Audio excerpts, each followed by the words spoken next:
अस्सलाम वालेकुम। मलकवाल से सकलैन साबरी की मुखातब न्यूज़ के प्रोग्राम हम लोग में बेहुदा तजावज़ात बारे रिपोर्ट। बाज़ार और सड़कों के रास्ते सुकड़ गए, गुज़रगाहें आमदोरफ्त में आसानी के बजाय तकलीफ़ दे गैर मुहज़्ज़ब रवैयों की अक्कासी करती हैं। दीन इस्लाम की तालीमात के मुताबिक तो रस्तों से रुकावटों को हटाया जाता है और ये सदका है। तमाम मक्ता फ़िक्र के नेक लोग इस फ़िक्र को तस्लीम करते हैं। मलकवाल शहर के बाज़ार और सड़कें आमदोरफ्त के लिए 50% यानी आधे से ज़्यादा भी कम रास्ता रह जाता है। बेहुदा तजावज़ात की वजह से कई पॉइंट पर तो आसानी से पैदल चलना भी इंतहाई तकलीफ़ देह है।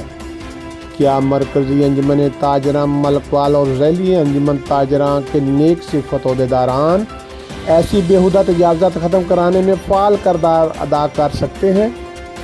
नाजायज़ तजावज़ात हटाने से हर शहरी की आमदोरफ्त आसान हो जाएगी, ख़रीदारों के लिए दुकानदारों तक रसाई भी आसान होगी, रुकावटें हटाने के अमल का सवाब भी नामा आमाल में लिखा जाएगा। बसूरत दीगर नाजायज़ तजावज़ात यानी रस्तों में रुकावटें पैदा करने वाले इस जुर्म की हमायत करने वाले बिलाशुबा दुनिया और आखिरत में जवाबदेह हैं।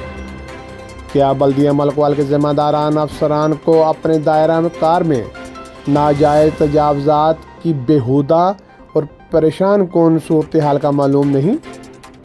बल्दिया मलकवाल के अफसरान का कानूनी फ़र्ज़ भी है कि तजावज़ात को ख़त्म करे, अवामुन्नास के लिए बाज़ार और सड़कों पर नाजायज़ कब्ज़ीन के ख़िलाफ़ कानूनी कार्रवाई करे।